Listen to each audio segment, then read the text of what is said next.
ପୂର୍ବକାଳରେ ବୃଦ୍ଧ ହରିତ ନାମରେ ଜଣେ ମହାନ ତପସ୍ୱୀ କାଶୀଧାମରେ ରହୁଥିଲେ।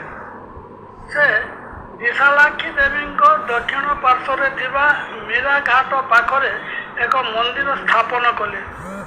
ତାଙ୍କର ଗଭୀର ଭକ୍ତିରେ ସୂର୍ଯ୍ୟଦେବଙ୍କୁ ପ୍ରସନ୍ନ କରାଇ ବର ମାଗିଲେ ଯେ, ଭଗବାନ, ମୋର ବୃଦ୍ଧତ୍ୱ ହେତୁ ତପସ୍ୟାରେ ବାଧା ଉପୁଜୁଛି।